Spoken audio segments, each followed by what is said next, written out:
बिस्मिल्लाहिर्रहमानिर्रहीम अस्सलाम वालेकुम वरहमतुल्लाहि वबरकातुहू। First year physics lecture number 79 जो हम इस वीडियो में समझने की कोशिश करेंगे और डेफिनेशन रेटिंग और चैप्टर 9 का लेक्चर नंबर 4 है।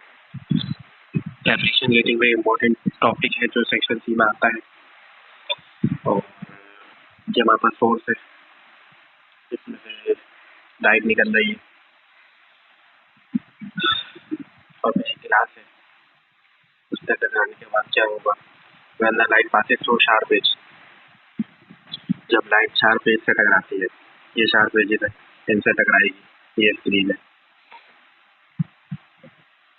तो then the light can not proceed along straight path, तो स्ट्रेट लाइन में नहीं जा सकती क्योंकि ऑब्स्टिकल से टकराई है, तो फिर रुकावट से टकराई है, तो it will bend around the obstacle, तो बेंड करेगी और bending of light around the obstacle ये डायफ्रैक्शन ऑफ लाइट कहलाता है। लाइट डायफ्रैक्ट हो गई, अपने रास्ते से हट गई, दो तरह की डायफ्रैक्शन होती है, फ्रैक्शनल और फ्रैंक ओपन। फ्रैक्शनल डायफ्रैक्शन क्या होती है?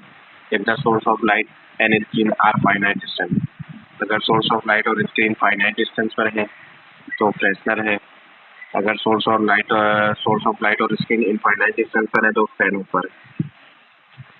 तो डायफ्रैक्शन ग्रेटिंग ये हमारे पास है, लाइट ये स्क्रीन है, मुख्तलिफ हमारे पास एजेस हैं, लेट्स है बहुत सारे। तो डायफ्रैक्शन ग्रेटिंग का device is used to study diffraction of light, वो डिवाइस जिससे हम डायफ्रैक्शन ऑफ लाइट के बारे में पढ़ें और use to determine wavelength of light. दो काम करते हैं, डायफ्रैक्शन ऑफ लाइट के बारे में पढ़ते हैं और वेवलेंथ भी निकालते हैं, तो डायफ्रैक्शन ग्रेटिंग कहलाता है। It consist of a glass plate and a very large number of slits, एक शीशे की प्लेट होती है और बहुत बड़ी, बहुत ज़्यादा तादाद में स्लिट्स होती है, इक्वल स्पेसिंग होती है, इक्वल विड्थ की होती है। ये हमने बना लिया, शीशा लिया, उस पर बहुत सारे लोगों ने उसमें जगह निकाल दी, स्लिट्स निकाल दी, इक्वल स्पेसिंग की और इक्वल डेप्थ की। अब consider diffraction grating width of slit a है, distance between two slit b है, और मोनोक्रोमेटिक लाइट जब वेवलेंथ लैम्डा इसके ऊपर गिरेगी तो डायफ्रैक्शन होगी। Consider triangle PQR, sine theta होता है परपेंडिकुलर और हाइपोटेन्यूज। ट्रायंगल के सामने वाला परपेंडिकुलर होता है तो PQ हो गया, हाइपोटेन्यूज हमारे पास है A प्लस बी को ग्रेटिंग एलिमेंट भी कहते हैं, और ये निकालने का तरीका क्या है? D होता है length of grating divided by number of line, numerical भी सॉल्व करेंगे हम लोग, तो PQ हो जाएगा D sine theta. As we noted for constructive interference path difference होता है लैम्डा 2 लैम्डा 3 लैम्डा। डायफ्रैक्शन के केस में अगर पाथ डिफरेंस लैम्डा लूँगा तो डायफ्रैक्शन जो है वो फर्स्ट ऑर्डर डायफ्रैक्शन कहलाएगी, अगर पाथ डिफरेंस 2 लैम्डा लूँगा तो सेकेंड ऑर्डर डायफ्रैक्शन कहलाएगी। इसी तरह nth ऑर्डर के लिए निकालना है तो पाथ डिफरेंस लेना पड़ेगा m लैम्डा। कंपेयर करवा देंगे इक्वेशन 1 और 2 को, वहाँ पे भी PQ था पाथ डिफरेंस, तो पाथ डिफरेंस m लैम्डा हो जाएगा d साइन थीटा। ये भी हम फॉर्मूला यूज करेंगे न्यूमेरिकल में।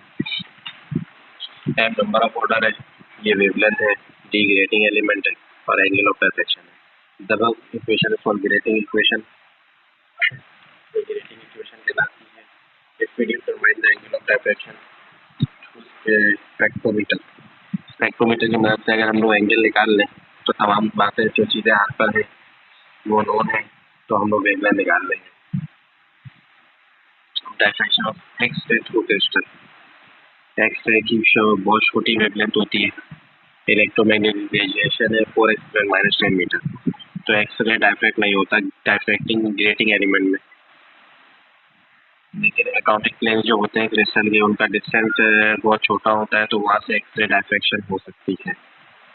हमने एक्सरे ली, किसी वेवलेंथ लैम्डा है, उसको क्रिस्टल के ऊपर हम लोगों ने पेन किया, तो distance between two atomic planes of crystal is D, और ये फिगर से क्लियर है कि पाथ डिफरेंस ये दो के दरमियान डिस्टेंस डी है। पाथ डिफरेंस क्या हो जाएगा between two light waves will be BC plus CD, BC जानेगा और CD वापस आनेगा, तो ये पाथ डिफरेंस हो गया।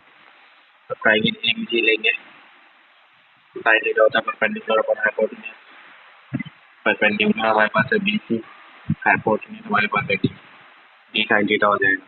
फिर ट्रायंगल ACD लूंगा, साइन थीटा होता है परपेंडिकुलर अपॉन हाइपोटेन्यूज, ये जो अगर CD अपॉन CD हो जाएगा D साइन थीटा। जो पार्ट डिफरेंस हो गया D sine theta plus D sine theta 2d sine theta हो जाएगा। तो एक्सरे के अंदर हम लोग फॉर्मूला लगाएंगे 2d साइन थीटा, और अगर एक्सरे नहीं होगा तो हम सिर्फ डी साइन थीटा फॉर्मूला लगाएंगे। तो ये न्यूमेरिकल के पॉइंट ऑफ व्यू से आपको पता होना चाहिए ताकि गलती ना हो। जब न्यूमेरिकल होंगे तो फिर हम देखेंगे। As we noted for constructive interference में लैम्डा 2 लैम्डा 3 लैम्डा होता है, और अगर डायफ्रेक्शन है पार्ट डिफरेंस अगर लैम्डा लेंगे तो फर्स्ट ऑर्डर होगी, 2 लैम्डा लेंगे तो सेकंड ऑर्डर होगी,